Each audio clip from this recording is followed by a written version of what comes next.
Diaspora Scholars TV. So today we are in Georgia. We are actually at the University of Georgia, and we are here at the Center of Human Trafficking and Outreach to meet Professor David Okech. I tell you, he is a Kenyan who has been doing a lot of research in this institution. Again, we are at the University of Georgia, and I'm here to meet Professor David Okech. Dr. Dombera, how are you? Nice to meet you. Good to see you. Nice to see you too. Thank you for coming. Welcome to Georgia. We've been waiting. Why did you come to Georgia? Thank you so much. Finally, I came. I waited for it to be nice, summer, warm, so finally I'm here. You're welcome. You're welcome. Thank you so much. We have been chatting on WhatsApp, but I was wondering, how does he really... How do I look like Cynthia? You always wonder whether people are tall, short, big, and all small. that. But good to see you. Nice to see you too, Fidelis. So this is the Center on Human Trafficking. This is the Center on Human Trafficking Research and Outreach. Research and Outreach. Yeah, and so this is an interdisciplinary center. Yes. That has people from different disciplines. Yeah. So we have social work, we have sociology, we have law,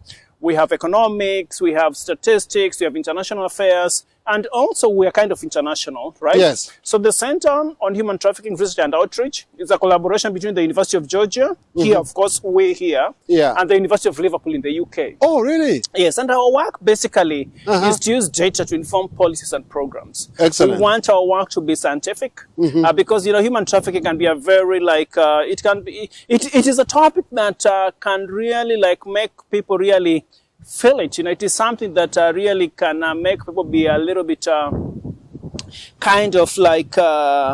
maybe I don't have the right word, but maybe people feel very passionate about it. Okay. Yeah, because nobody wants anybody trafficked. Right? Nobody wants anybody trafficked. Nobody wants anybody trafficked. Yet human trafficking still occurs. Yes, we have a lot of human trafficking all over the world. I would say nearly every city. You know, people think that human trafficking is something that happens, you know, because people are moved from one place to another. Yet people can be trafficked right where they are. You can be trafficked like in your city. You can be trafficked in your community. You can be trafficked within your state. Right? So hold it right there, Professor David Okech. And that's what we're going to be talking about, folks. So today we are meeting Professor David Okech right here at the University of Georgia. I tell you, we go everywhere in this show. You want trailblazers, I brought you one, and guess what? It's about the study of human trafficking. He'll tell us more. He's so very passionate, as you see the way he started. But we'll have to backtrack. Okay. Because people are looking up to you and will say, we've read his papers. We've read about his work. He's a good Christian as well. What is he other than that? So you'll tell us in this show about that. So let's backtrack a little bit. You are actually the director of this center. Sure, I'm the director of the Center on Human Trafficking Research and Outreach, or Centro. Centro is so when did you become director for this center? Yeah, so we did, so my work on human trafficking began a little bit, maybe I would say in 2010. But I would say that's about 15 years ago. Yeah, we transitioned into a center about, we were first an initiative. We called ourselves the African Programming and Research Initiative to End Slavery, or APRES. Really? Yeah. So that was about maybe 2014, 15, and then 16. Right here, still here. Right here, still here. Then from about 16, 17, 18 there, we began to think that maybe in the future we could transition into a center. Yeah. Because we were doing the work of a center without calling ourselves a center. Right? Yeah, yeah. And so we did have a proposal to transition into a center in 2019. Yeah. And then in 2020, the University of Georgia granted us the permission to be a center. So about 2020, the Board of Regents, the University Council here, granted us the permission to be a center. So we officially became a center in 2020, but I like to tell people that we're doing the work of a center way before that. Way before that. Way before that, exactly. So when did you join this center, even before it became a center? So you because people are very curious. Some people are very, are doing their PhDs and all that. Yeah. We'll figure out that. Sure. But let's talk about the center a little bit. And just before that, so when did you join UGA, University of Georgia? I came here in 2008, so I've been here for now 16 years. It's a long time until you have to think about it. It goes fast. 16 years. 17 years now. I came here. Yeah, I came here in the years. I came in 2008, in the fall of 2008. 2008? Yes. So you came here as a professor, or how did you come? Yes, I came in here as an assistant professor. I did my doctoral work at the University of Kansas in Lawrence, Kansas. That is ORKU in Lawrence, Kansas. Okay. Yeah. Okay, so which year was that you did your PhD? So I was there for 4 years, 2004 to 2008. Yes. And then straight up from the University of Kansas, you came here. Yeah, straight from there, I took a job as an assistant professor, you know, and yeah, so right now I'm a full professor. Yes. Wow. Yeah. I mean, your achievements is something that people would want to emulate. And again, even before you say, even before you react, I mean, I talk to many people, and I know sometimes we kind of try to you know, minimize our achievements, but in this show it's different. In this show we want to be able to inspire the next generation of scholars, so we have to bring it out. And that's why I ask sometimes, where did you go to school? It's possible, folks, to leave school and become here and start as a professor, assistant professor. You've grown your way all through over the years to become full professor and director. It's not easy. You've done a lot of work. Just tell us briefly, what does the center do? Excellent. So the center does many things. One, I think I've said, is to try to really improve the outcomes of survivors and those at risk of human trafficking. And the way we try to improve the outcomes, by outcomes I mean it could be health outcomes, it could be social outcomes, it could be economic outcomes. Yeah. We try to do that basically by using data. So we are very, very, very heavy on research. Yes. We do tons and tons of baseline studies, which include prevalence estimates, which also include risk factors that are associated with trafficking. We also look at gaps in policies and services. We also look at the resources in the community that could be used to help people who may be at risk of trafficking or survivors of trafficking. So that is one thing that we do. But then apart from research, then we get involved because our work is very much community-based. Yes. We work very, very closely. We work very, very closely with governments. We work closely with local governments, so central governments, local governments. We also work with regional governments. We work very closely with non-governmental organizations that provide support to victims of trafficking, to victims of trafficking, or to survivors of trafficking, or those which are engaged in training people who are in the legal profession. Like prosecutors, like magistrates, like judges. Oh, wow. We train them in trauma-informed cross-examination so that we can increase the chances of successful prosecutions. It's really much so we work closely with the UNODC, that is the United Nations Office on Drugs and Crimes, and basically to strengthen the legal systems in various countries, right? But we also build the capacity of local universities. So if you go to a country like in Zambia, working with the University of Zambia, Malawi, the University of Malawi, and we work together to strengthen them in terms of their capacity to be able to do the research that we do. Because research in human trafficking is a little bit different, right? Yeah. So one, this is a hidden population. This is a population that can be very hard to reach. So that means that we've got to use a little bit of innovative research methods in terms of trying to get them, trying to count them. So because if you can't count them, then it is very hard for you to know if actually you are making an impact, right? Sure.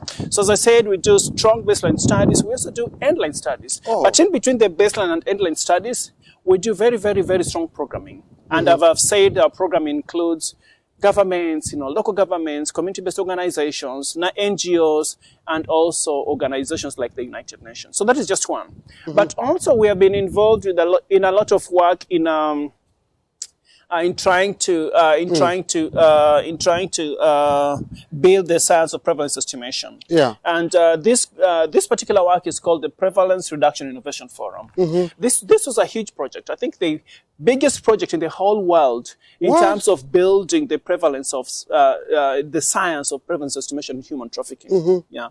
So as we said, traditional sampling methods cannot help us in trying to estimate the prevalence of human trafficking. So you need other methods, right?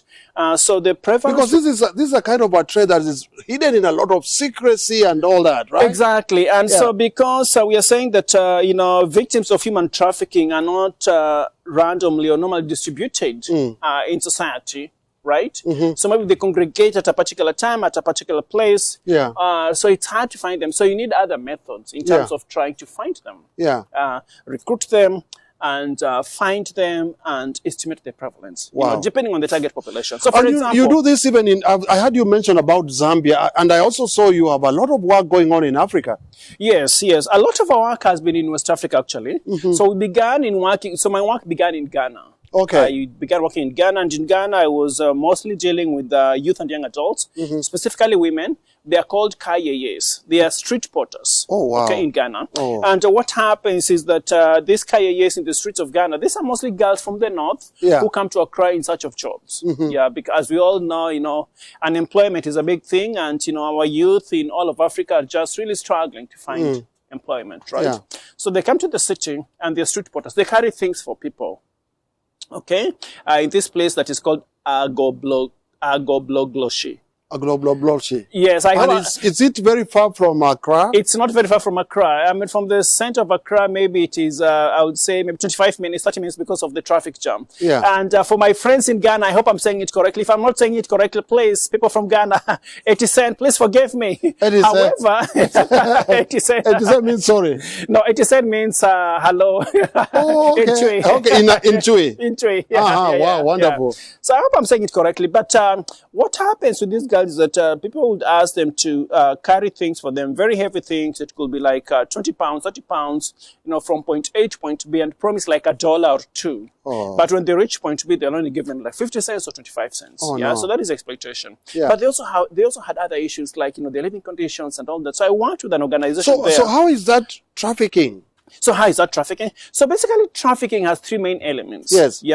Trafficking basically is if you use your authority, if you use your privilege to exploit people who are vulnerable,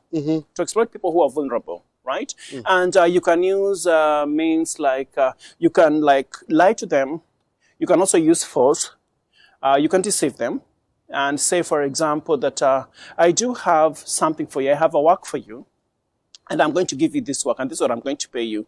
They come and find that that is not the work that they were promised. Or they've come and find that they are being paid very, very little money. So basically, trafficking is misusing people, exploiting them for the purposes of labor and sex. And you can use deception, you could use fraud, you could, lie to them. And again, as we said, trafficking. You have seen these stories that are, people go into some Arab countries. I've heard of that, some Kenyans complaining that this is not what they were promised when they get to some Arab countries. So there's that's an element of human trafficking. That is an element of human trafficking. So if you look at migrant workers, for example, many countries have what is called BLS, and BLS stands for Bilateral Labor Agreement, whereby a country like Kenya, for example, could sign an agreement with Qatar and say that we'll send you this X number of migrant workers. Okay? Unfortunately, we find that there is supposed to be some protection for those migrant workers. Okay? But we find that when they go there, those protections do not exist. Their passports are confiscated. They work like day and night. They're abused. They face sexual exploitation. And they do not have any rights. So actually, it turns into trafficking. However, when they went there, maybe there was some agreement. So which means that there's some deception that is being used to try to get these people to go and work in these places. So there is a great need to make sure that embassies in those countries actually have a good look and protect the citizens. Look at this BLS and make sure that actually there's protection for migrant workers. But this is I mean, you see it a lot, like either it's, Al Jazeera or CNN or BBC. This is like well televised, and this is something that you find a lot right now. That there's an exploitation of many migrant workers from Africa or Asia. You find, for example, that is how some stadia were built, So sure, Professor. So let's take a break. And, you're watching Diaspora Scholars TV, the story of Professor David Okech. We'll be right back after the break. I tell you, this is informative. You guys are doing an amazing job. Thank you so much. Let's take a break. Thank you. Because you made my heart skip a bit when you started talking about the way people, first of all, they sign these letters thinking that this is what they're going to get. Yes. But that's not what they get. No, that's not what they get. And so trafficking becomes, so the element of trafficking is that place whereby, it's like there is deception, there's a promise of something. And then when you go there, you find that the promise is not there. And it's even worse. And then you cannot run away. You have no rights. Your passport has been confiscated. Maybe they beat you physically. They abuse you. and you just can't find a way out, you know, and you're forced to do this thing. It could be for labor or for sex. So that is how it turns into trafficking. However,